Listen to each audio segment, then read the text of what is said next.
That's the only way to dance to this music. Apparently. You missed the post. You're supposed to hit that post. I'm supposed to start talking here? Yes. This is the INTERCOT Insider Live, episode number 115, broadcasting live on Facebook. And with me tonight, I've got Carolyn. Hi, Carolyn. Hello out there in the world. Hello. And Jason, just back from a trip from California. Yep. Hey. Here I am.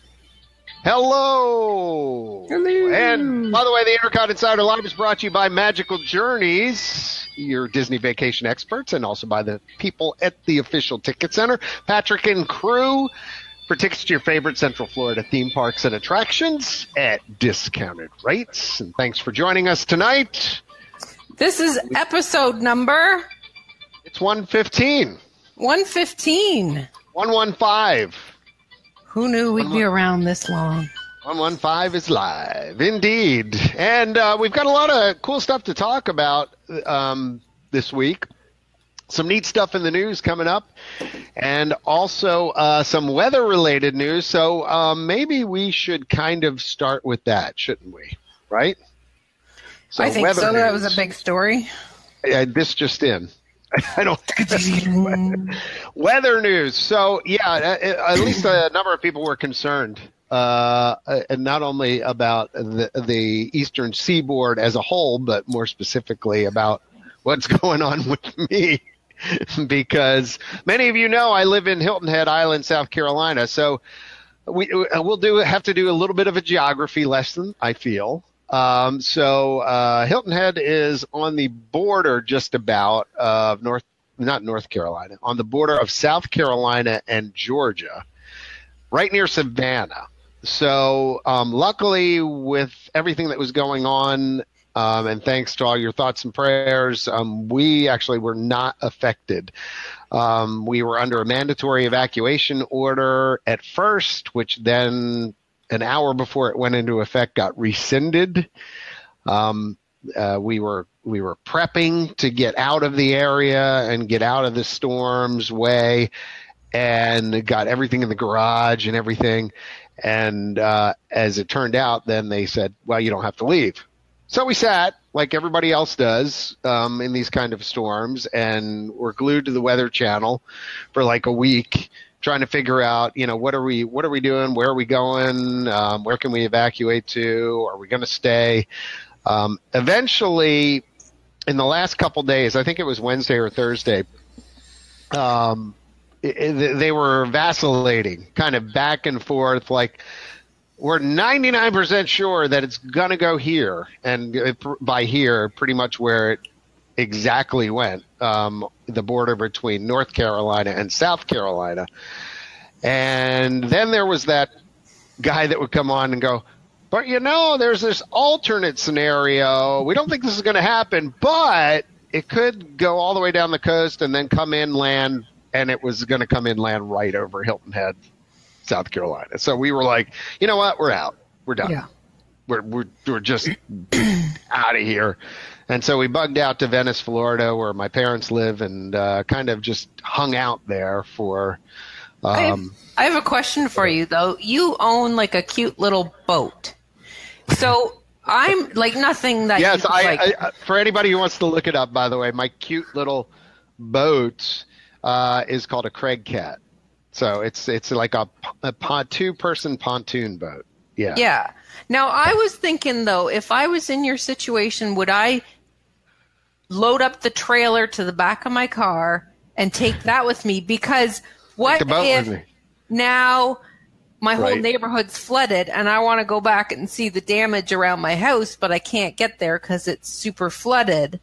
Could you then drive your boat back to your house? Right. And you see them? Right. So it wouldn't do me much good in my garage, which is where it Yeah, that's what I mean. I was wondering. I was thinking, geez, I wonder if he took it with him in case, like, he had to come back and float his way to his house. Well, like, where were you when I was thinking this through? I mean, I figured you're a smart guy. I figured you'd figure that out on your own. Well, now you know for next time. No, I didn't. I didn't think that through very well. But yeah. Like because you see them like now in North Carolina, they're all like going down streets in rowboats. Right. And you might be curious what your house looks like, so you could float along and go see it. No, yeah. I mean, they use like swift boats and stuff like that to do rescue and, fishing boats and stuff like that, airboats. And quite frankly, my boat would probably do well in those kind of situations because it only requires like a foot and a half of water for the engine. Yeah, they're flat underneath, aren't they? Yeah, it's a pontoon, so it only extends down below the bottom a little bit. So, yeah, I mean, a legit question. We did not take it with us, though. Oh, now you have a little idea for next time. Let's hope there isn't a next time, though. No, let's hope not. But I mean, we did evacuate. We did leave. Thanks to everybody who was concerned about that. I mean, I got tons of folks to the point where at one point I pretty much had to just post to my Facebook page, we're okay. Here's the situation. I'll report more when I know more. Because my phone was like folks were texting me, emailing me, calling me. How you doing? Blah, blah, blah. I know. I mean, in that sense, it did feel pretty good, I must admit. But I mean, on the serious side of things, holy moly, did North Carolina specifically and some of South Carolina get hit pretty bad. I mean, I've got some relatives in Conway that are dealing with trying to save their house right now from flooding. Folks in North Carolina just smacked with water. I mean, it was relentless, the rain that went on. And not only that, but then when the rain left the area, it hit other parts of the state that feed the tributaries down through those parts. So, I mean, a huge mess. 95 north and southbound were closed. I believe at this point, one way might be open, but I mean, definitely check before you're driving. But on our way back, going to Hilton Head, I just out of curiosity, when we hit the South Carolina border at the South Carolina rest stop, I plugged in, take me to Washington, D.C., and Waze reported back, there are no available routes. Wow. And I'm like, whoa, all right. I mean, I guess you could go far enough west and back, to come back. Wow. Now, houses in the Carolinas, do some have basements, or nobody really has basements down that south? Like where we are, no. But I think there are some that exist. But I would think that a lot of them maybe are similar to like Disney, where you're built up on top. Yeah. Yeah, and you really kind of grade your ground to.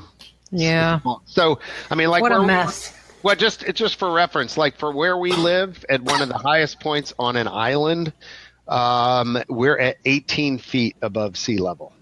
That's front pretty door. Good, though. No, that is pretty good, but I think 19 or 20 feet is what you need to be without flood insurance. So at that point. Wow. So yeah. Well, we are glad that you are safe and hope nobody else gets hurt in that thing. I mean, definitely thoughts and prayers to everybody that's up there. And I know there are a bunch of relief efforts going on and ways you can donate. And I think the folks in North and South Carolina both could use not only your thoughts and your prayers, but probably your money too as well. Yeah. So, or your time. If you can afford to give it. So, but sure. Yep, a little bit crazy, but I think that's enough weather talk for this podcast. Weather on the 10s. Yeah, I mean, it's something we typically start out with. So why switch format now? Yeah, right. Even if we have big news to report, right? We do have big news. And what is that big news, Carolyn? I thought Jason was going to say. Illumination is not being illuminated for much longer. Yep. So, well, what's much longer? I mean, what did they say? The second half of 2019? Yep. Yes. So what, about another year? Yeah. So the countdown is on. A little bit more time. Now they haven't said what it's being replaced with, I don't think. Right. They did, at least internally, say there would be a new show that Disney Entertainment is currently working on. It's been rumored for quite a while that there would be a new show coming for at least probably the last 3 years. That was actually one of the announcements that was expected but did not happen at the most recent D23 Expo. A lot of pundits thought there would be an announcement about the Illuminations replacement. Instead, we did get that whole Epcot reimagining concept art and obviously the Guardians of the Galaxy roller coaster and the Ratatouille ride and the upgrade to the China Pavilion, but no Illuminations announcement until now. But they did show in that concept art for the new Future World part, you could just see at the bottom edge of the screen a bit of World Showcase Lagoon, and it looked like there was fountains and lights and stuff shining. So I'm putting my money on it's going to be some kind of World of Color type rivers of light shining onto a wall of water. Ian's favorite type of show. I'm still wondering if he was facing the wrong way, by the way, for Fantasmic, but that's just my question. We can ask him next time he's on. I have to go and see Fantasmic for the first time. Oh, that's right. You haven't seen it yet still. Yeah. So. I'll be the judge of that. So if anyone's seen World of Color at Disney California Adventure, or you can Google it on the YouTubes, I'm sure, if you haven't and would like to see it to get a sense of what we're talking about.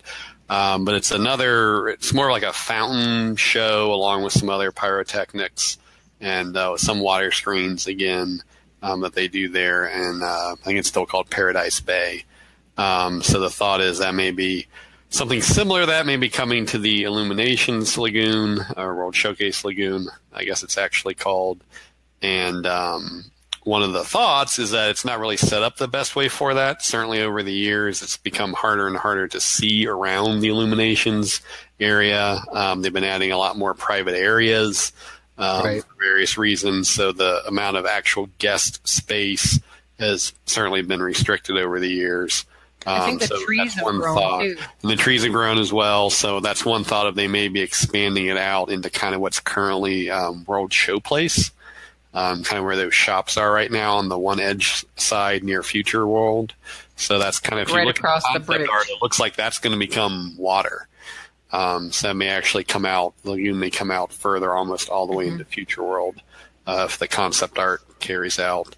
One of the other rumors was that the show would involve drone screens in addition to water screens.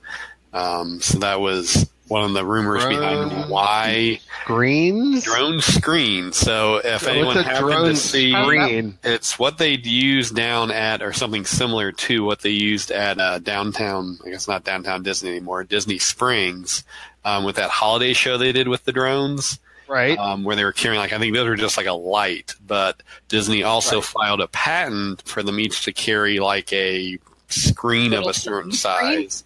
Yes, they could put it all together to show an image or a screen. Oh, okay. I got you. So a whole bunch of iPads lined up. Yeah, so basically a whole bunch of floating iPads lined up. And they could do it in different, formations and different things like that.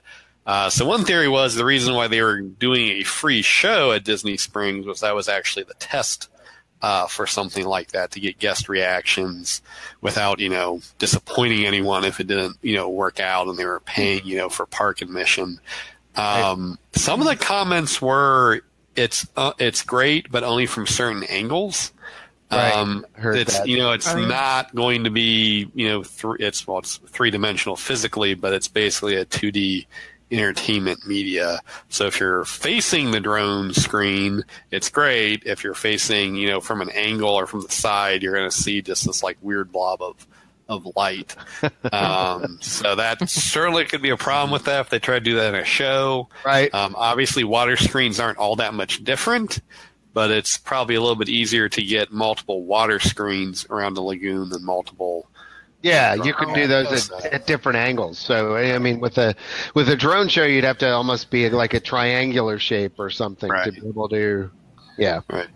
So that's one rumor. We'll see if that comes to fruition or not. I think a lot of our listeners will know about the Rivers of Light floating lanterns that never made it into Rivers of Light that were shown in concept art and went as far as being a souvenir mug at Animal Kingdom. They still released those, but they never added them into the show. There were supposed to be a couple hundred floating lanterns as part of that show that never made it. They got canceled, I think, due to technical reasons. So see if they can do something like that or not, but definitely a new show coming. Now, it was interesting. They said Illuminations would end the second half of 2019. They did not say the new show would begin right away. So there could be a blackout period, certainly, for that. So if you think second half, after June, they may not debut something right in the summer months. Maybe not till Christmas or something. Yeah, because they probably don't need a big attendance boost in the summer. But we'll see. That'll be interesting. Yeah. I think the general reaction has been it'll be good to see something new, but of course there are folks that are they've grown up on it. I mean, it's been there for almost 20 years. Quite frankly, if you look in Illuminations before Reflections of Earth, Illuminations in one form or another has been there for a long time. I think it's kind of like my son said about it. It's like I'll miss the music. The show, not so much. My wife's comments about this were, I don't know why you like that show so much. And I said, well, imagine if the ball at the center was 3 times the size it was. And she said, yeah, I could see it then. I said, well, yeah, then really there's only one place where you really should be watching it then, which is in the area between Future World and World Showcase, like right there where it gets nice close. But the rest of the park really, it was never as good as it could have been had they not cheaped out. But it was supposed to be big, wasn't it? And then that's at least what I had heard. So, I mean, whether you believe all that internet rumor stuff. It was also just a little odd because, as you had mentioned, this was the 4th incarnation of Illuminations? Yeah. Right. Something like that. So, I mean, they kind of just stopped all of a sudden. They've been coming out with a new version of it, keeping some elements of the old one and adding new ones. This one is obviously probably the biggest overhaul with the Earth Inferno barge. The Inferno barge. But it was a little odd that they then left it sitting there for almost 20 years without any real changes. I mean, they took out the Millennium Celebration dialogue, but that was really it. And no parade beforehand. And no parade either. Tapestry of Nations and Tapestry of Dreams both ended for various reasons. But I think, I think what probably speaks to his longevity was the music, and I think that's probably what kept it going for so long. Plus, the nice thing were, around the holidays when they'd add the holiday tags to it, and you get these bursts of fireworks. But I mean, even as somebody who liked Illuminations as much as I did. I think it's time. The big thing that concerns me, though, is the rumors of massive amounts of IP being included, intellectual property, and turning this into a big cartoon show. And, essentially throwing every Disney franchise into it. Or, I'm just – it could be just be me. I'm sure there's plenty of people who would love to see that, but I'm like, we've already got the Magic Kingdom. We've already got the studios. Both of them show tons of IP in it. It's like, can't we just put on a really cool show that stands on its own? And invest in the future. Like, come up with something original like Pirates of the Caribbean, and then maybe one day you can turn that into an IP of a movie, but do something original right now and then see if it turns itself into a movie. I don't know. I agree.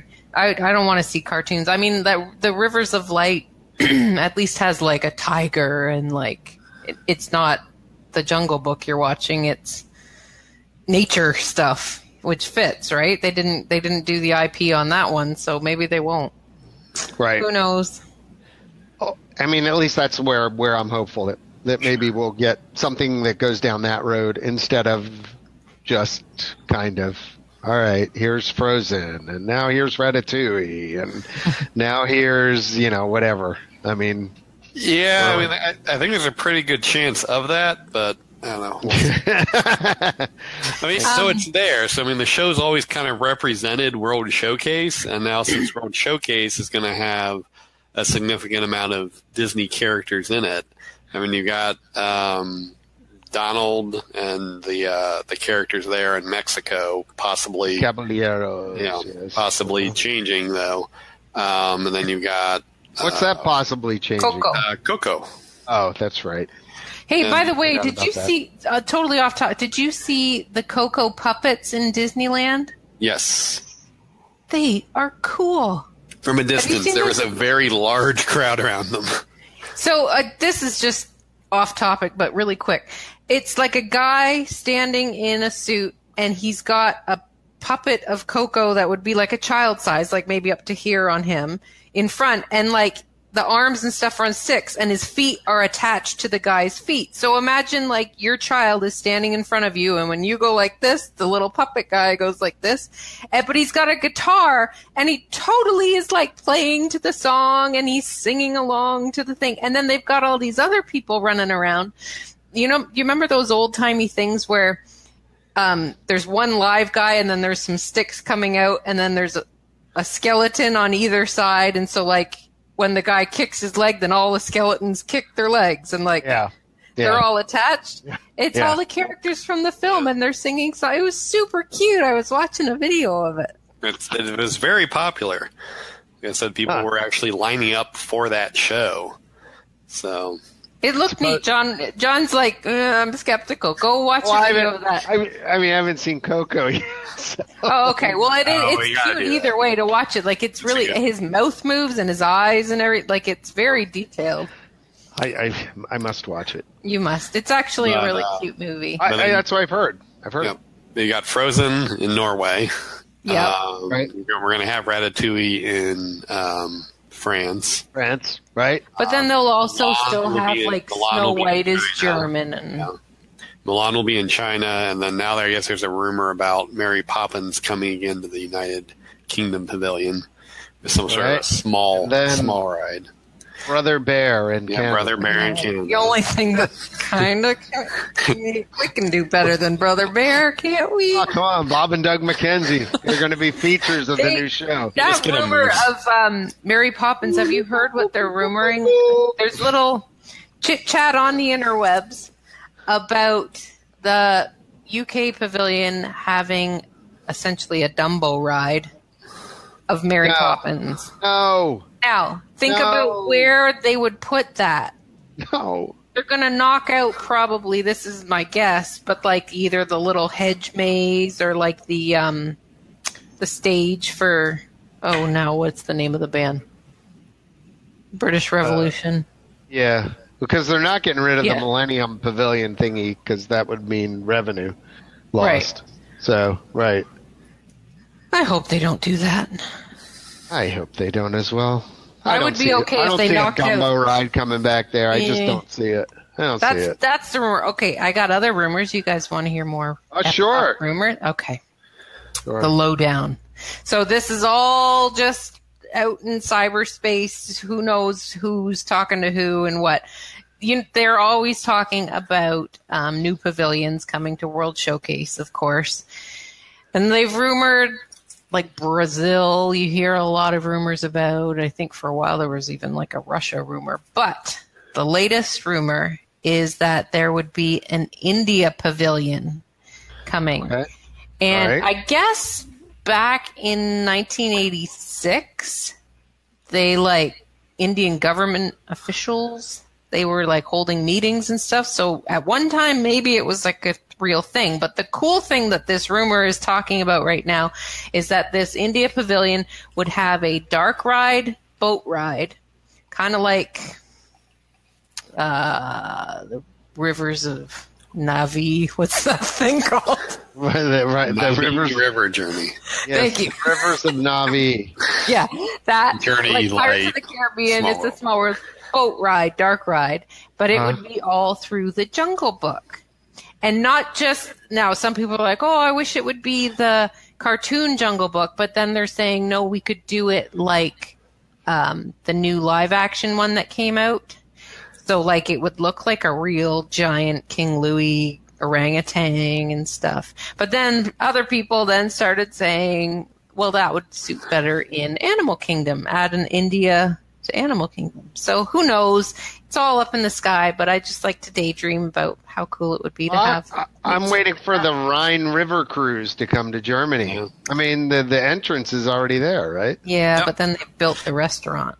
Yeah. Well, the restaurant was part of the plan, I believe. You were supposed to exit into the restaurant-ish area, but I think they did end up taking up a lot of the backstage space. Yeah.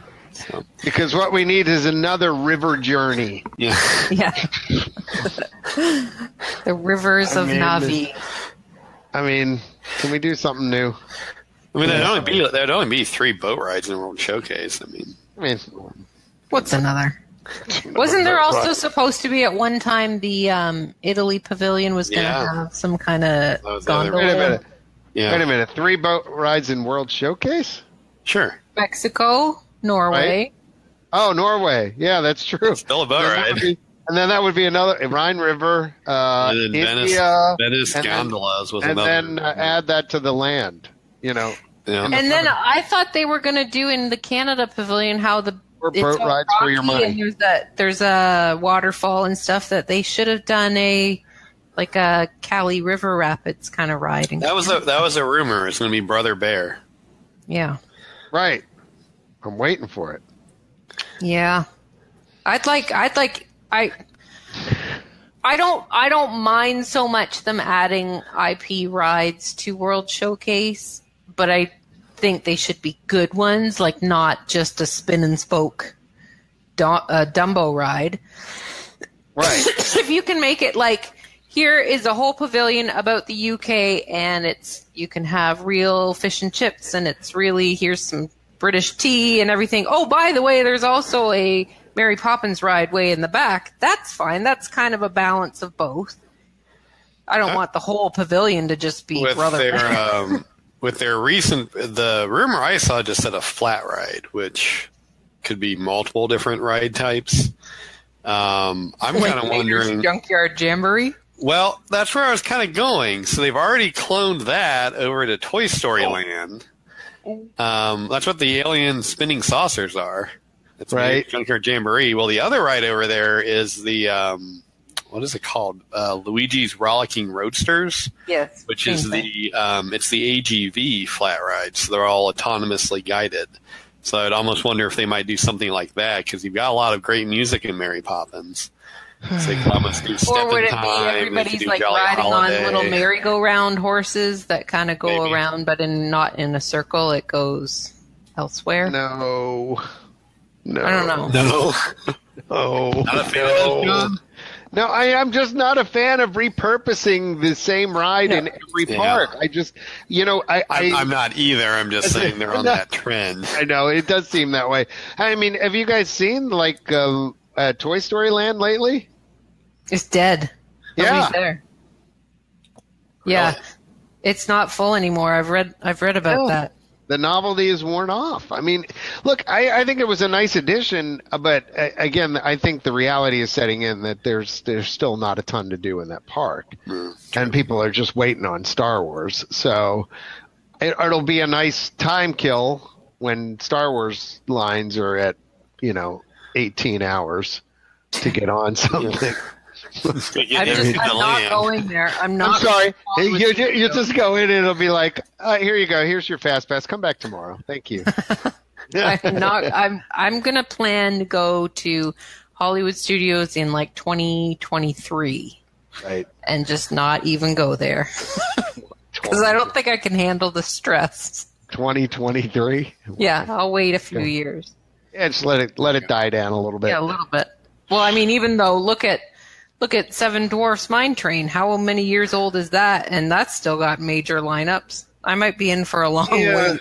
I mean, I think that's a matter of where it's located and capacity. I mean, I think there's a couple of different things there. But, yeah, I mean, some rides just stay popular. Peter Pan. I mean. Speaking of Star Wars, there's some news out of the West Coast about Star Wars. The Star Wars is Galaxy's Edge, sponsored by Samsung. Correct. So, kind of news for both coasts. They finally announced officially some of the details of the Cantina attraction. It has sort an of, but actual not. name. I've never known that was the name of the Cantina, and now I got to look it up. It's a brand new Cantina. Okay, so it's, all right. That's why. What was the name? I don't have it in front of me. I'll find it. Keep talking. So a lot of the details actually were already leaked for the most part, or they were hinted at.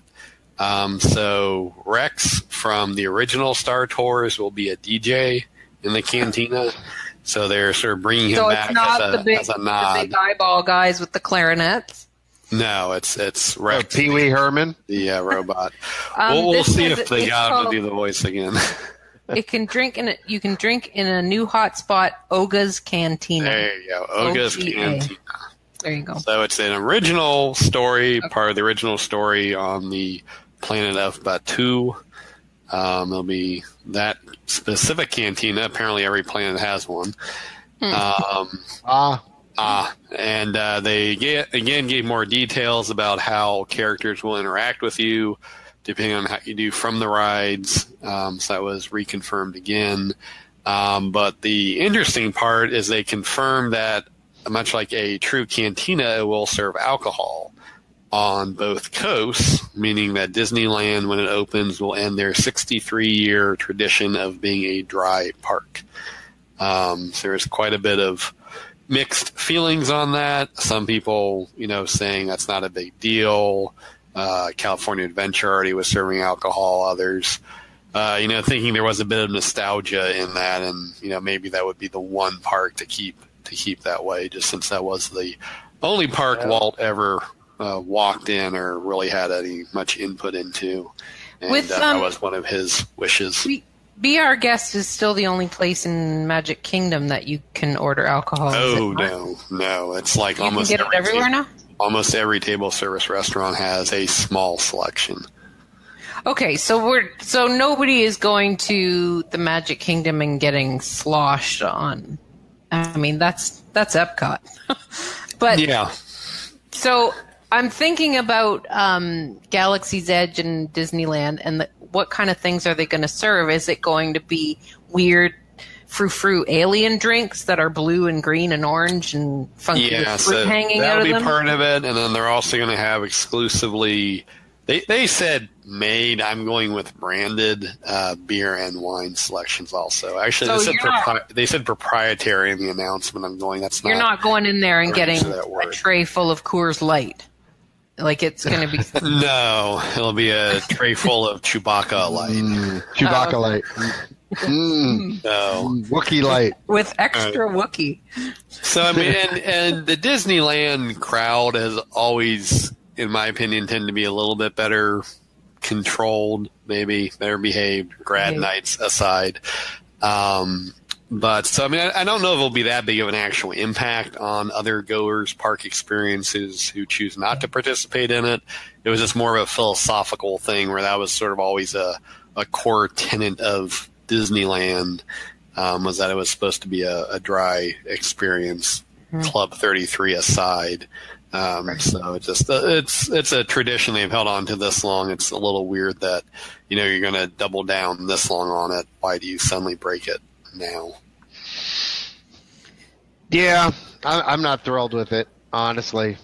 I mean, you see Walt talking about the idea for Disneyland and, about when he would take his daughters when they were out on a Saturday and it was Daddy's Day and said Disneyland started, by him wondering where he could take them. I totally agree with you.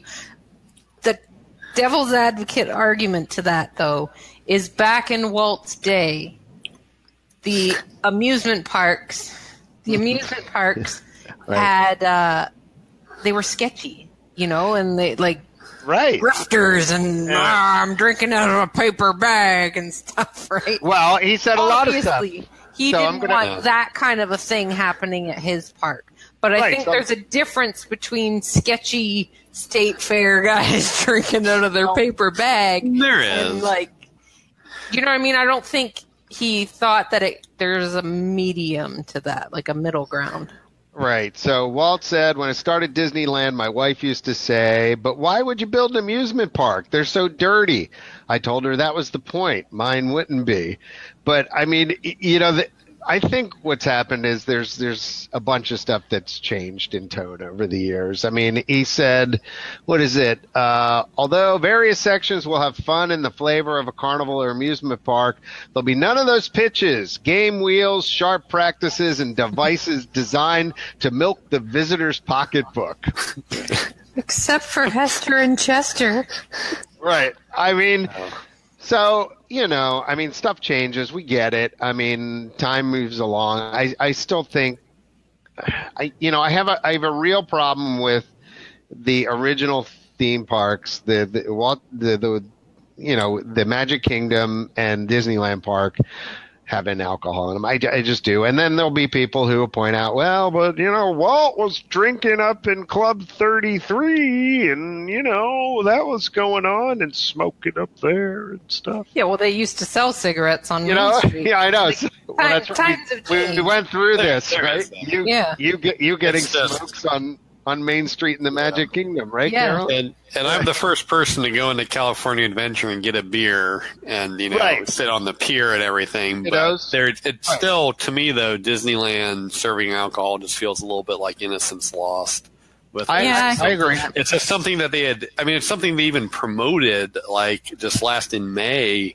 When a couple of us INTERCOTties did the Walk in Walt's Footsteps tour, it was something they talked about somewhat passionately, that they were, keeping that tradition, sort of in that spirit. Now, there were other points to that, like you mentioned, that, Walt, of course, was a chain smoker, basically, which, of course, is ultimately what killed him, but so not a good habit to perpetuate also, but there just still seems something special about that. Yeah. I Photoshop all his pictures, but it looks like he's pointing at something. All his fingers are like this in pictures. Is that where the 2-finger point comes from?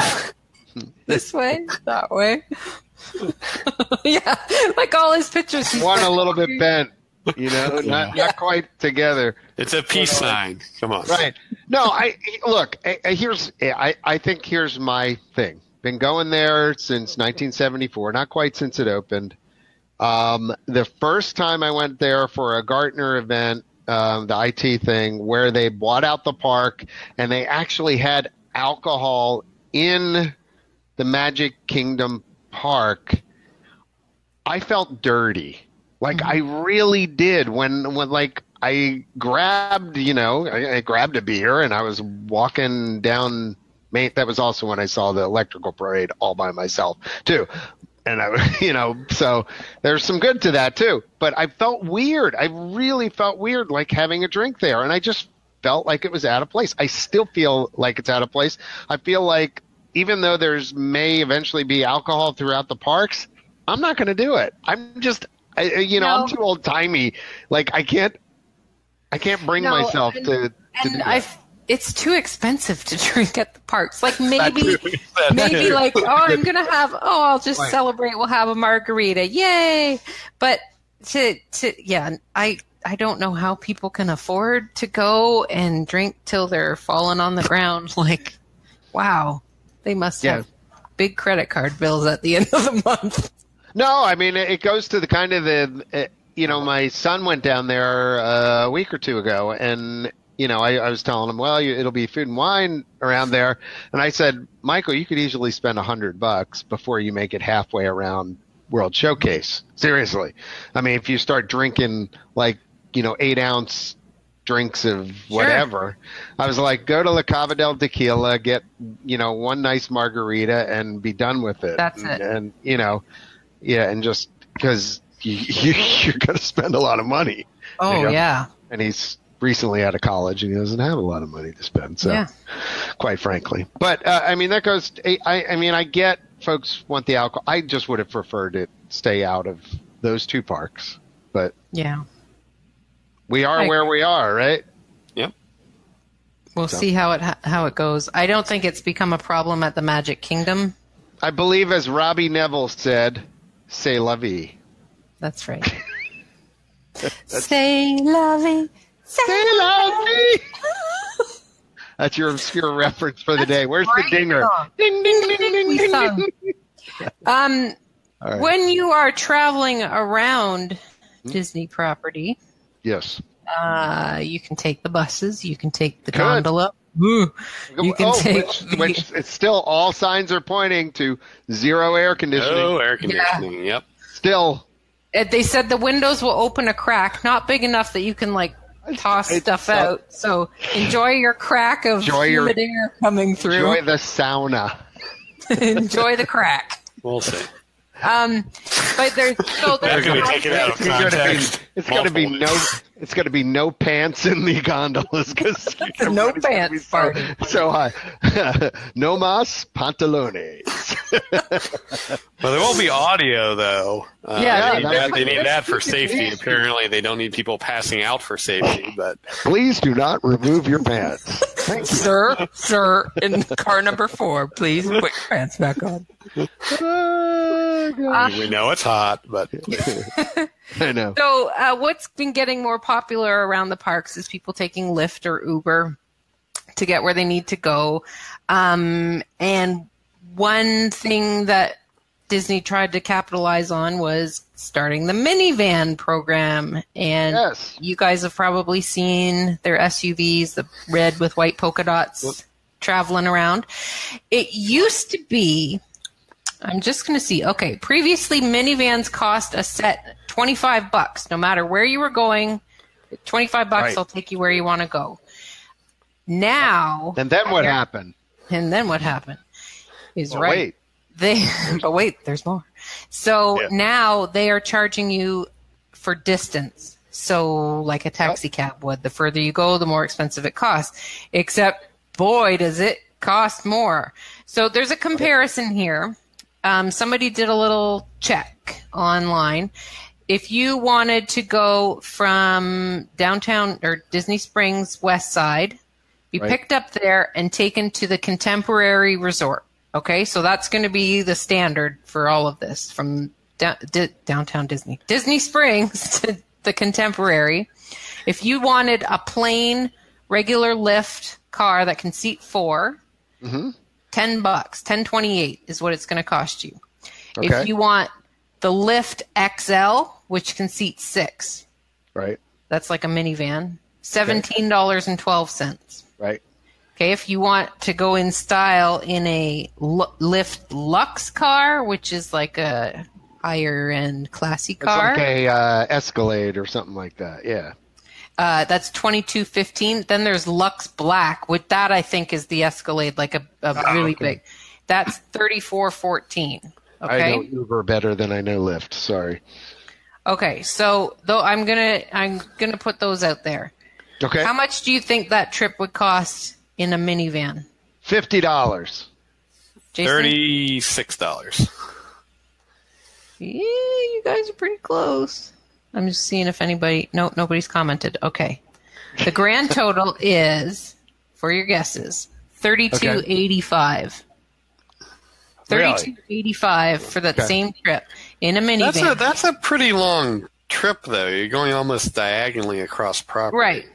But you can, if you don't care that your van has polka dots on the outside, the Lyft XL is, remember, $17.12 or $17.12, which is an actual, not MINNIE van. It's like a regular, like a Dodge Caravan. Yeah.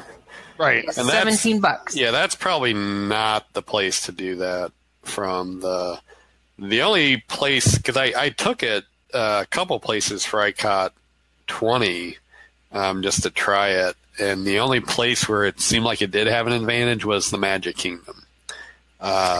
because they can drop you off where the buses drop you off. Right. That take a Lyft or Uber, you're going to get dropped off at the Ticket and Transportation Center. That was one thing that they said, that if you really want to just get dropped off right at the turnstiles of the Magic Kingdom, take the minivan. The other thing is, if you wanted to get to the Hoop-de-Doo review, they let the minivans drive all through Fort Wilderness and take you right up to Pioneer Hall.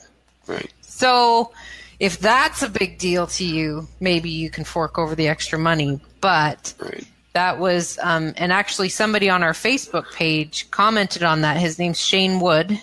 And I'm going to read you his. Not sure I'll be free to listen, but I wish I could for the whole minivan conversation. I drive for Lyft, and I drive on property quite a bit. Since the vans use Lyft's platform, like the app, I'd be interested to see why someone would pick that outrageous price, except because it's part of the experience. I know what my rates are roughly, and they're way cheaper than what the minivans charge. So what do you think? Is it worth it? Yeah, not unless you're going to one of those two places we just mentioned, because otherwise it's the same drop-off location. Is there an advantage to the minivans? I thought I read somewhere that they have car seats. They are guaranteed to have car seats, where some of the Lyft may not.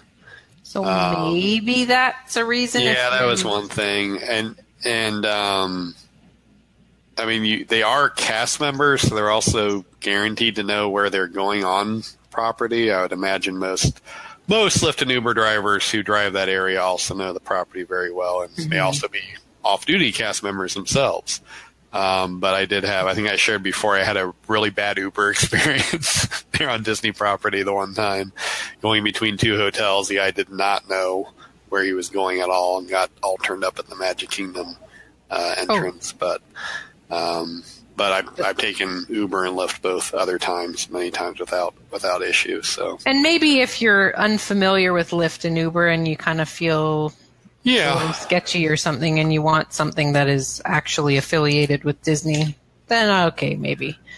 But I will say, because the comments aren't showing up in the dashboard here, but they are showing up on the site. So Shane said a ride from the Poly to the airport's roughly $45, just in case you were curious. Marcy says, not for me. I'll take a bus or drive my own car. And Patty, by the way, said, por favor, mantenga los pantalones en las gondolas. So, and please stand clear of the pants on the gondola. Yeah, and then Casey said the gondolas will be a free sauna. So, sorry guys, I can't show your comments on the screen for whatever reason. They're not showing up, but I am seeing them here, and as they come in, I'll keep reading them, as it were. So, I mean, I personally, here's my thing. Like, so you rent the minivan, and for the price of two rides, pretty much you can get a compact car from, budget, national, dollar. Gosh, sometimes I've rented for as low as like $8 or $10 a day, depending on the time there. So, it doesn't make any sense to me. If you're going to take more than two trips, if you have an annual pass, then you get free parking. Or if you're staying at a Disney resort, you get free parking. Right. So, right. For now. Right. Although you may have to pay. Did they change that now? I don't know. No, they changed that. Is it changed? Yeah, remember we talked about that before. There's now paid parking at the resort. Right. No, that's what I meant. Like you might have to pay for parking at your resort yourself. Right. Yeah, I don't know. I mean, call ahead to make sure, folks. Yeah. So they're forcing you to use the minivans. Then, I know. I guess. Well, that'll be $4,000 to park at your hotel, or you can just take a minivan. For a minivan. Or you can. Shane says what's funny is the amount of cast members that use Lyft to get back and forth to work. Oh yeah, that's true. So interesting. Speaking of what things cost and cutbacks and things like that, I'm just reading on our INTERCOT forums. Where's that? Oh, that would be www.intercot.com/discussion. There you go. Better than Facebook. That's right. There's a few things that are getting cut back at the parks. A few entertainment things. Magic Kingdom. You like walking around in the old Adventureland around pirates, and sometimes you see Captain Jack and his pirate tutorial. It's gone. It's walking the plank. Thank you. Good with the puns. September 29th is the last day for that. Rafiki's Planet Watch is going seasonal beginning September 30th, which, yeah, I'm okay with that. When my kids were little, they liked going up there to brush the goats and stuff, which is fun and cute. I feel like they need to move. Questions about that, though. So a ride you can just make go seasonal. There are animals up there. So are they going to move them somewhere else? Or are they going to just have them become backstage? Well, they could put them over at like the Fort Wilderness Tri-Circle D Ranch or something. But somebody had said, "Oh, wouldn't it have been great if you get on the train." Rafiki's Planet Watch is there. Yeah, the goats are there. But then you could have the whole Bugs Land back there. And all the rides from California from the Bugs Land. They just bring them in. There you go. Bring them in. There's a whole other ride for little kids. One of them is staying, which we can talk about a little bit later. We've got... Oh, do you like Streetmosphere? Is that a real word? Is that what they call it? Okay. Citizens of Hollywood at Hollywood Studios is being drastically reduced starting September 29th. This is all kind of going down at the end of September 29th. Is that like the end of a quarter? It's the end of the physical quarter. Yeah. Probably. So that's when they're at the moment, at least 4 members of the citizens have been released from their contracts, it says. Which I've said this before on the podcast.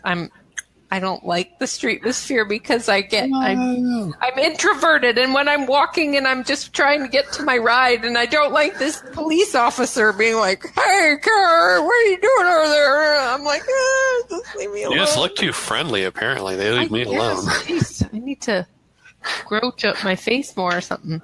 No, I'm fine with that, but I know a lot of people do like those shows, like where the director is out there and they're bringing in people from the street and stuff, but that's getting cut back. And then the last thing I see here is the Move It, Shake It, Celebrate It at Magic Kingdom is going to end on December 1st, 2018. Now, that may be unrelated, but I'll be honest with you. I don't like parades. I like the nighttime parades. I gotta tell you, people. Let me level with you. I like Spectrum Magic. I like the one in California that with the Owl City song. When can we do this again? I like that. Paint the Night. Paint the Night, yeah. I like those kind of nighttime parades, but the daytime parades, I couldn't tell you the last time. Like, I'll be walking by and, oh, look, there's a parade going on. Keep going. So I'm confused. There's like the 3 o'clock parade. What's that one called? I think it was like Festival of Fantasy. Okay. So that's still happening. But then this Move It, Shake It, Celebrate It thing, did it just used to go around? Yeah, it's not really a parade per se. It's a show with floats. So it was like a hub parade. It just went around the hub and they danced that concept, and then the floats would kind of separate and then it would turn like a street party. Yeah. It was kind of the derivation of when in the mid 90s they kept trying to come up with a way to do a street party at Disney. They kept trying to do that with they really failed the mystique of the Disneyland parade that only lasted like a summer. I can't think of the name of it now, but it was the street party. Yeah. People like the music from it. That the soundtrack sold well, but the parade was a terrible execution. Was it Starlight, Star Night, something like that? I don't remember it. But see, I never pay attention to that stuff because it freaks me out. Like, please don't drag me into your show. Please don't drag me into your show. That's like the whole time I'm sitting there. Please don't look past me. Look past me. Avert your eyes. Yeah, please don't pick me. And whereas my husband will be like, pick her. I'm like, no, please don't make me. Yeah, so that one I'm okay with going away. That's no big deal to me and my family, but maybe you guys will miss it. But those things are some of the things that they are cutting back on. What were you saying about, Jason, the thing in that might have something to do with something else? The one on December 1st, what's that? Oh, I just think that's slightly separated from the financial quarter cutbacks. Oh, yeah. That's kind of an odd time. That may just be them deciding to do something different with that parade or that entertainment time slot. But still a reduction in entertainment, but it just seems odd that one has a different date and not timed to a financial or a physical quarter. What else have we got on the old roster here? What do you got, Jason? You were just in Disneyland. Yeah, I'll talk about that. One thing before we hop coast. So you mentioned Hoop-de-Doo review a little bit earlier.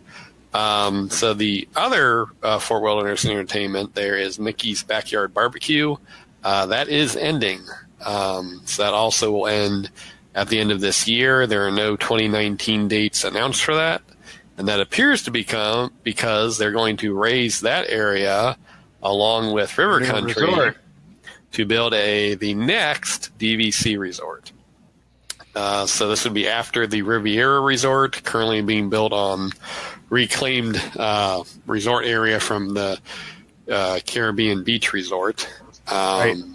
So this one, it would be it's rumored to be the shelved, the villas, the villas at Disney's Fort Wilderness Resort is the name. So this was apparently something proposed back around the same time as the villas at the Grand Floridian. So this was going to be the next resort, I believe, after that. But for whatever reasons, they decided to shelve those plans. But they appear to be coming back now. And that the reason that rumor has some credence to it is the same approximate footprint for a bunch of construction permits they have filed recently. So the filings are for the old River Country site and do look like they expand into the approximate area where the barbecue is. So all those things combined, that sounds like that'll be the next DVC resort area. Of course, they have weird timeshare laws, so they can't actually announce it for a period of time, sometimes even after they've been constructing it. For someone like me that knows nothing about Disney Vacation Club, what is a villa? Is it like those bungalows outside of Wilderness Lodge and Polynesian? Or is it like a high-rise building, or what is it? It's a room. Yeah. So the villa is just a type of room. It's like I think they start with studios and they go to 1-bedroom villas, 2-bedroom, and 3-bedroom villas. So it's just a way for them to distinguish it from a hotel room, essentially. Okay. So then how is the villas of Fort Wilderness going to be any different than Wilderness Lodge? It'll be in Fort Wilderness. Well, yeah, I get that. But like that's what it sounds like. Theming-wise, same thing. Like the thing about Fort Wilderness is like you have little cabins or you have a tent. So that wasn't very clear. If they keep the same plans, it should remind you a lot of the villas at the Grand Floridian, because they were both sort of drawn up at the same time in the way it's sort of constructed with the courtyards. It was basically a comment that would be kind of like a ranch theme, like more like it would fit in sort of with like a Tri-Circle Ranch, kind of maybe like a farm, more rustic country theme than the Wilderness Lodges. Because Wilderness Lodge is really more like Pacific Northwest sort of theme, like a log cabin and stuff. Yeah, it's like because I think it's supposed to be more like the Pacific Northwest area. National Park Lodge. Yeah, National Park Lodge. Yeah, because it's based on the one in Wyoming. Is it the Yellowstone Lodge? I think it is what it's based on. So this would be more like country ranch. Cowboys and sort of, Indians. maybe that type of thing. A triangle, and they call you for dinner. Ding, ding, ding, ding, Right. ding. So that's what it was. It seemed to be planned. We'll see, obviously, if that happens, but it looks like that'll could start construction as soon as they finish up with the Riviera Resort, which is a structure right now, at least. So I mean, that's moving along there. New resort. New resort. Couple of them at least. Yep. Oh, speaking of construction, this is just... I can tell you from a DVC perspective, it was very tough for me to find a room that was available in October. So, with short notice, I mean, with a couple months out, trying to find anything on property. Actually, we even looked over the course of a couple months to try and find 3 or 4 consecutive days in a row at a studio. Or a 1-bedroom, and it was very hard to come by. So a little more capacity would be good, but the reality is they're probably that they're selling out still. Yep. But yeah, I mean, you can't find a place to go, man. I mean, it's crazy. Speaking of construction, the Universe of Energy building, which will become the Guardians of the Galaxy ride. A while back, there was pictures online you could see where all those mirrors that were, when you'd first walk in, there was a wall and kind of an angled thing above you of mirrors. They were ripping all those off. And now, oh my goodness, the whole front of the building, the whole wall, you can see into the Universe of Energy right now. It's all dangling wires and broken stuff. They've ripped the whole front wall off of it, and they've taken out the, I guess it was like a kind of a fountain in front, and it had that tall thing with the ball, and it said Universe of Energy. Yeah, the orb. That's all been ripped out. I thought though in the concept art. The concept art. Yeah, it looked like it was going to be the same thing, just maybe a different shaped fountain-y thing. It might be back further though, closer to the attraction, not in the same position. Yeah. So somebody went and I guess put a selfie stick or something to look up and over. I don't know. Uh-oh. But yeah, it's yikes. It's looking pretty scary inside that building. Anyway, I feel sad. Don't worry, they have till 2020 to finish it. Oh, that's true. Yep, they've got lots of time. Oh, yeah. Wow. Yep, you can, if you just Google it, you can find it. There's even, they've got the, not a bulldozer, what are the Scoopy type construction vehicles inside, where the ride would be. A Scoopy type construction What do you call those? What is that called? The one with the long arm that's got isn't that called a backhoe? That thing, yes. Excavator or a backhoe. One or the other. We'll go with either one of those. I like that. The Scoopy machine is in there. Scoopy. I believe there's that's 1, 2, 3 of them in there. Oh, it's so sad. Yeah.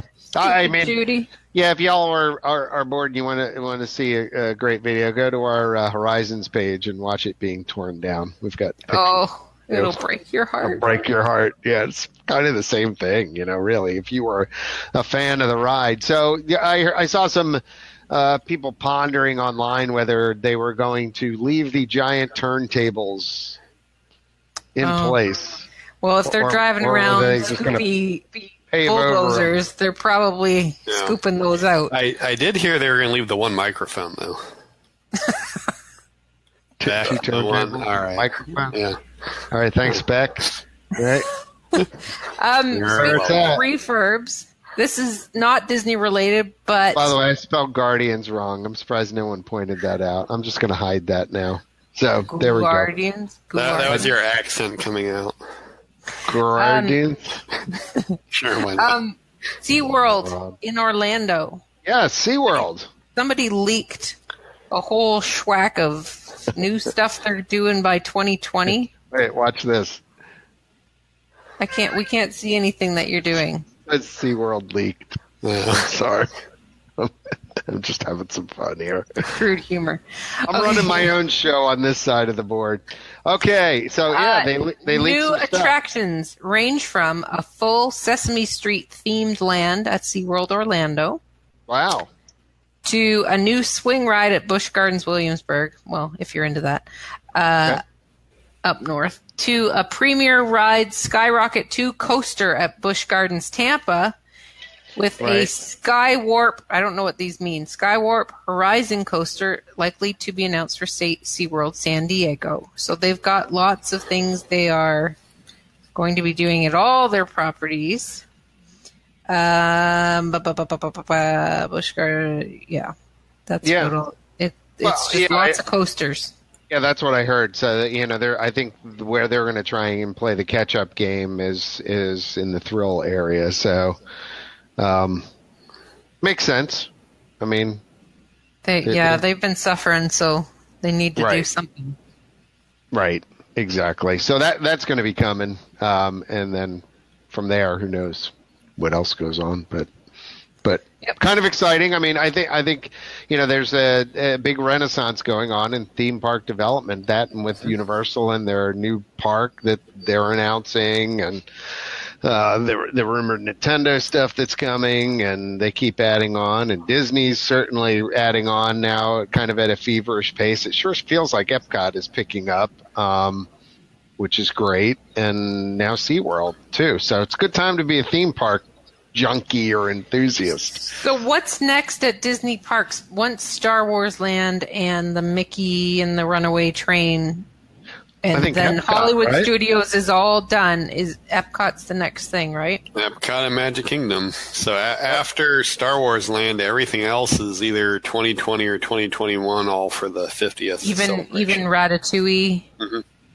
Yeah. Yep. Yeah, they thought that might be coming along a little bit earlier, but the latest was no. The land that they're building might open, 6 months to a year earlier, much like they have at Walt Disney Studios in Paris. There's a little bit of a mini land around it with some dining to it. So that might open a little bit earlier, but the ride itself, they still think will not be open until 2020 or 2021. Wow. So crazy. Make your fast passes now. Good one. It's true, though. Certainly is true. Did we hit everything, or did we? That's everything on my list. But tell us about your trip, Jason. We want to know about Jason's trip. Yeah, absolutely. So I just did 2 pretty much full days at the Disneyland Resort. Just caught the first full week of Halloween time. So that is their Halloween event over there. If anyone's not familiar with it, the Disneyland Resort does a whole Halloween season called Halloween Time, where they get the parks dressed up and have some other seasonal festivities during regular park hours. They do have Mickey's Halloween Party, which is kind of the equivalent to Mickey's Not So Scary Halloween Party. But they're scary? Sure. Let's go with that. I don't know. Yeah, I know. I never quite understood that. They didn't keep the same name.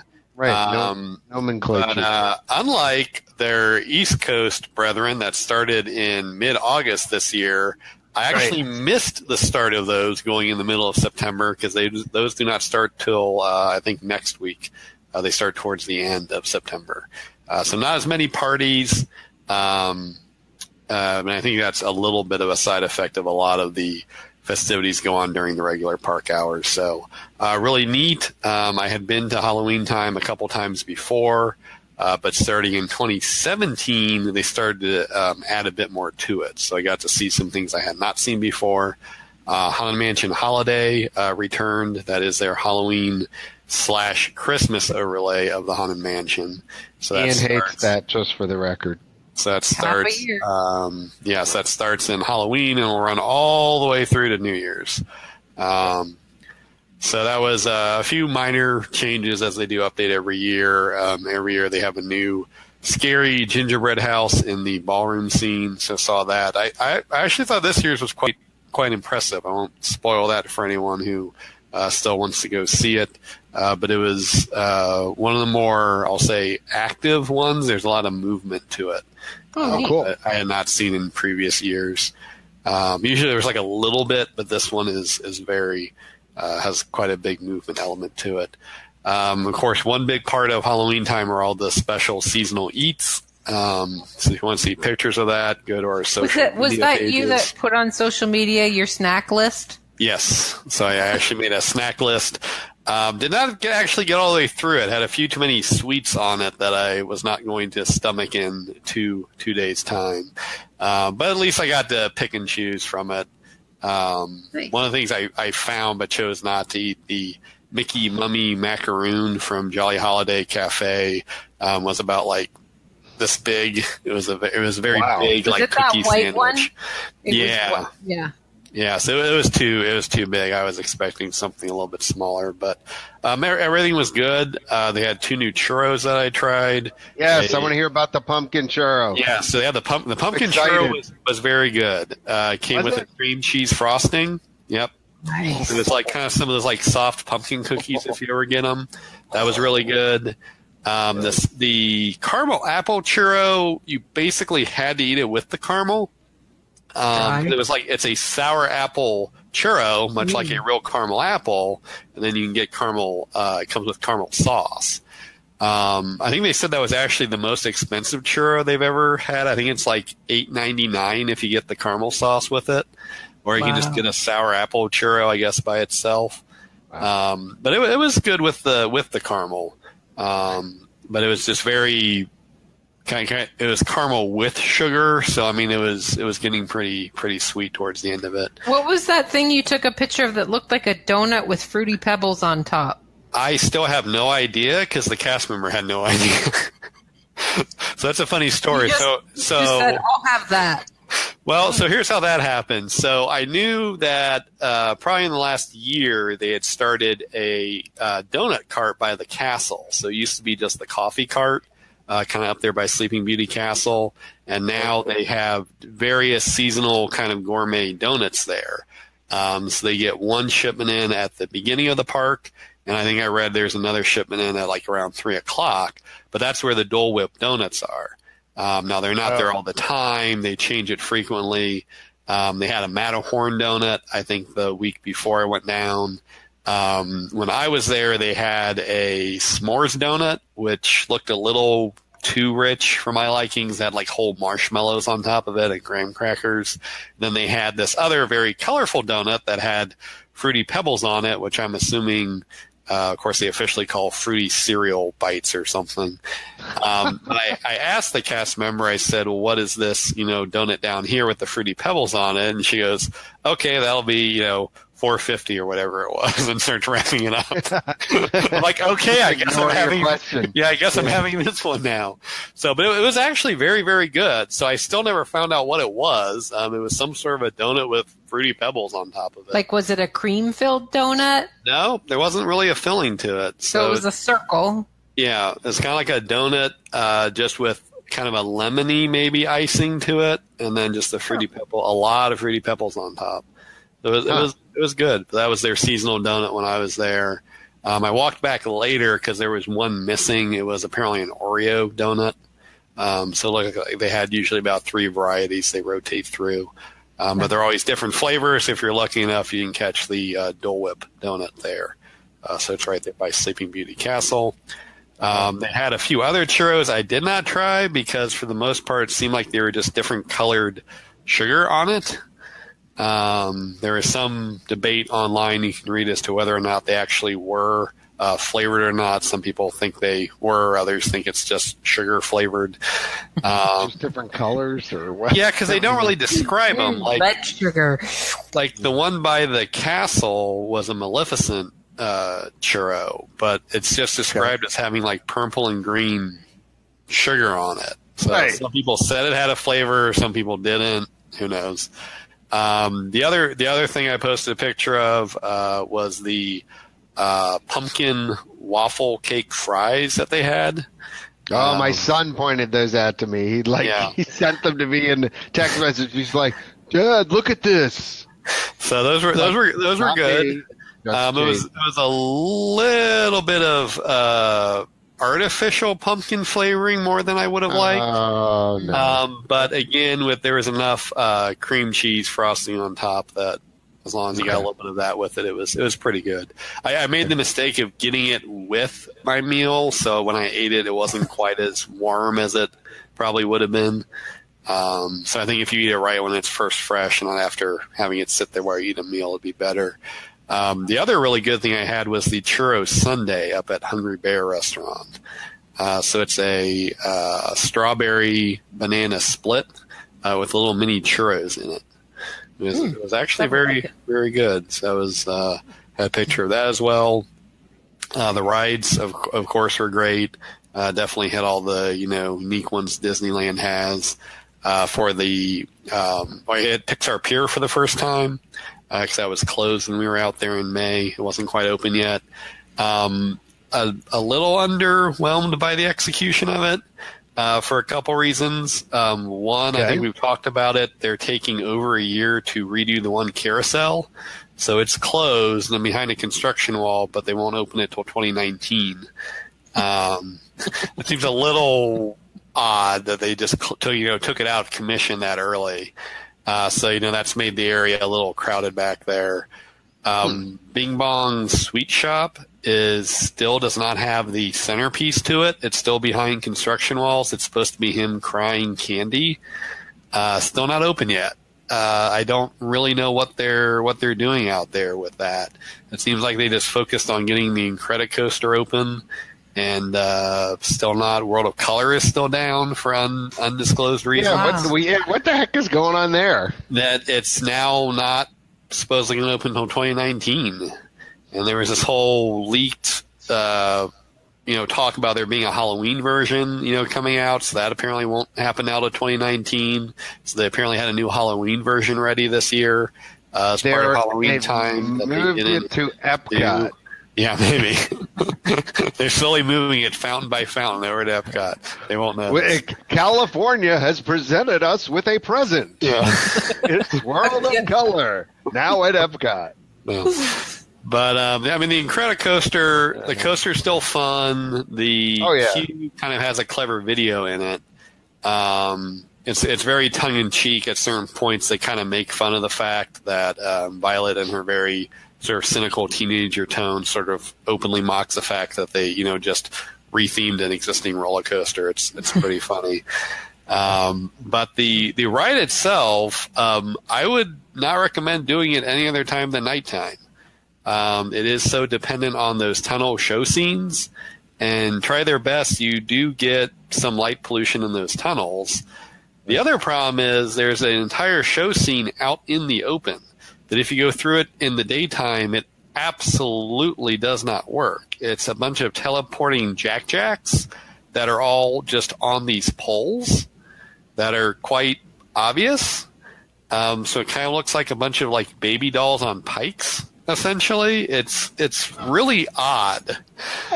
So then at nighttime it would light up one. At nighttime, they light them up in sequence, but still, I don't know what they were thinking. But if you've ever been to what was Paradise Pier, now Pixar Pier, there's a lot of lights on the pier. I mean, they really light it up at night, and it looks great. But that ambient light, you still kind of see that. Now, I went on it right after dusk, so it was dark, but maybe not the darkest part of the night. But you still saw the statues there. So it was, they just need to put it in another tunnel. Basically, I'm not sure why they didn't enclose that space or just leave it out. I mean, it's I hate to use the cliche term of bad show, but that was not Lord of the Flies, babies on spikes. Not the best work they've done with that. Babies. Yeah, that was not by far not the best work they've done with that. I know it was a short refurb. Some people may like it because it's a throwback to some of like the classic 1950s dark rides, kind of how they executed that. The last tunnel, I'll say, is pretty cool. They actually did, I think, a pretty good job with some of the effects in those tunnels, but the rest are kind of devoid of any real motion. They didn't even really try to give an effect of that. So still a fun coaster. I just wouldn't look forward to it too much if you were thinking there would be a lot of sort of neat and new 21st century effects on it. Because there are not. The polar opposite of that, Guardians of the Galaxy Monsters After Dark was great. I thought that was a really good use of a overlay. Very, very impressive that they can do that on a turn of a hat. Because it's at 5 p.m. the ride switches over. And I went on it pretty quick the first day. That was the other problem with the INTERCOT. It broke down like 6 times in 2 days when I was there. So it worked out great because my Max Pass, which, by the way, best money I've ever spent at Disneyland. Remind us how much that was again? I think it's $10 a day, $12 a day. I bought it built into my ticket. So that's crazy. I don't recall what the price was. But I'm keeping this in mind. I'm going to pick your brain because I'm going to be out there. You pick your fast passes from your phone, so you don't have to walk to the turnstiles. Okay. The other great thing is if the ride gets closed down, it turns into a Magic Max Pass, which you can use on any attraction. So that's actually what happened to me. I had a fast pass for INTERCOT kind of later in the evening because I knew I wanted to do it at night. And it flipped to a multi-experience. It's a bunch of Mickey balloons. And you could use it on Guardians of the Galaxy Monsters After Dark, which at that point on a Sunday was a 185-minute wait. So I was able to switch, and all those fast passes were gone by like 1 p.m. that day, I think. So I was able to go experience that. Everything on that attraction from the moment you get in the door to the cast were great on that. They really get into the story, the new storyline they have for the attraction. So if you've ever gone on the attraction, it picks up with the events of the end of that ride. So what you help Rocket do at the end of that ride is where the new storyline picks up. So it's really great. They have all sorts of different things going on in the queue to tell the story. The pre-show scene with Rocket the raccoon is all different, so they reprogrammed all of that. It's really quite amazing. That's an animatronic, is it not? Yeah. Yep. And then the ride experience itself is different too. I don't know. Maybe someone from the West Coast local would know. I thought there were different sequences for Monsters After Dark, but maybe not. But I rode it 3 times and got the same monster every time. But maybe that's just during the day when they have the different sequences. I know there's only the one song, which is the self-titled Monsters After Dark song. They may have needed a better lyricist on that, but otherwise, great ride. Monsters After Dark. There's lots of monsters. You're not too far. You're not too far off. But don't go on it for the lyrics. Go on Scaring people. Go on it for the experience. It's a bit more up tempo than that. We're coming for you. So I'm going to copyright that. Since I stayed on site, I got the early magic hour at California Adventure. So I rode the regular daytime version about 3 times back to back in that first hour. I think everyone went for the INTERCOT. It was like me and maybe 20 people went for Guardians. But Guardians, Radiator Springs, and the INTERCOT are all open during that first extra hour. So I just did Guardians 3 times back to back, and then went and did Radiator Springs. Someone asked about Cars Land, I think I saw. So actually for Halloween, that gets a whole overlay called Halloween. H-A-U-L. Get it? Yeah. Halloween. Get it? That overlay was really, really great. A lot of details. You could probably spend 30 to 45 minutes walking through the land, and you'll still probably miss something they did there. Walking out Monday night, I happened to catch a zombie car that they have there, kind of over by the whatever the kind of roadside shop is, but it actually sort of comes to life at night. So that was really cool. They don't overlay Radiator Springs, but that's still, of course, an awesome ride to do at night. Always make sure I get to ride that a few times after dark. And And then they do overlays of the 2 flat rides there. Mater's I can do a song for that too if you'd like. Well, but you know what's funny? That's the only real overlay. After dark. That was the only part of the overlay. They did some decorations in the queue areas, which were neat. But I guess I was a little surprised they didn't overlay the rides themselves. You think they could do shells or something on the cars because it was just the music was different. I didn't do Mater's Jamboree because I've done that enough times, but I think there was a different Halloween Hoedown song going on. I did do Luigi's Rollicking Roadsters. That's the autonomous vehicle one where the cars can do all sorts of intricate dance maneuvers, and there were several Halloween themed now kind of Italian car songs that went along with that. So it was different at least, but yeah, a little surprised they didn't do a little bit more on that, but overall the land was definitely worth a visit. And then the whole Buena Vista Street area too, what they do with Carthay Circle and the area there. The Headless Horseman statue is actually pretty neat. Make sure you're there, I'll say, at whatever sundown is, because they actually do a little bit of a show kind of there on Buena Vista Street, and the Headless Horseman statue kind of comes to life at sundown, and they start to play a lot of different audio from I think it's supposed to be Oogie Boogie in that area, but I think they only do that at night. I don't think they do it during the day. So all right, we've got 3 minutes to go. What's the highlight of the trip? Probably just the whole Halloween festivities they do there. Also, the first time I stayed at the Grand Californian, really, really excellent hotel, excellent stay I had there. I've only been there once, stayed one night, but I wish I would have stayed longer. Yep. But when does the Halloween festival? What do they run all the way through? When? I know through October 31st. Okay. So I mean, because then they're going to start prepping for their Christmas and holiday season. Yeah. Okay. And the switchover is pretty quick usually. So I will be out there. Let me see. Actually, I think Sunday, the 14th of October. So I'll have to see what's going on then. Yep. Just one day, I'll have to goof around for about half a day, but you can fit in, I think, all the Halloween stuff in about a day. Cool. And then we've got coming up in November. True. The Good Wine plug. and Dine weekend in Florida.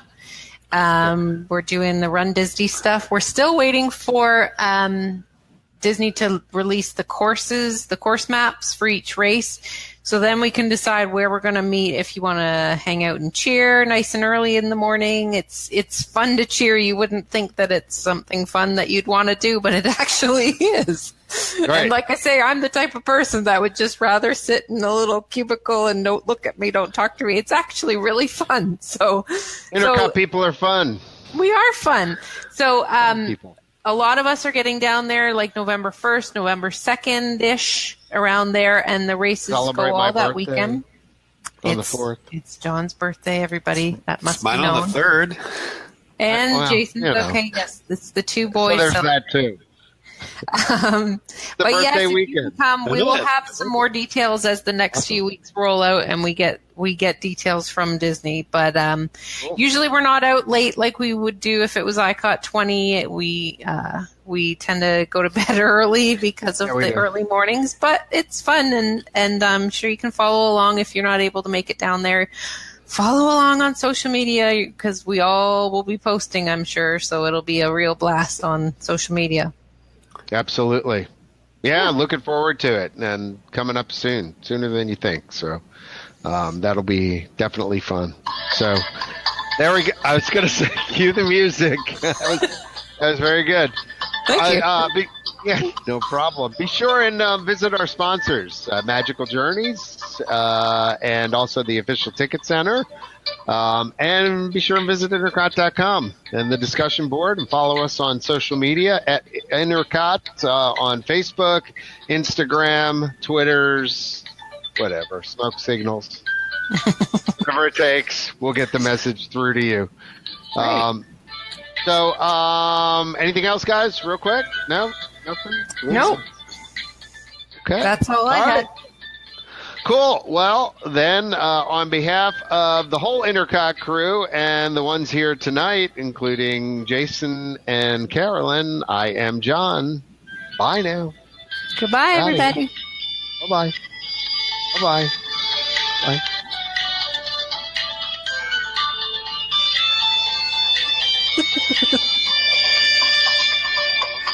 We got high-tech sound system going here.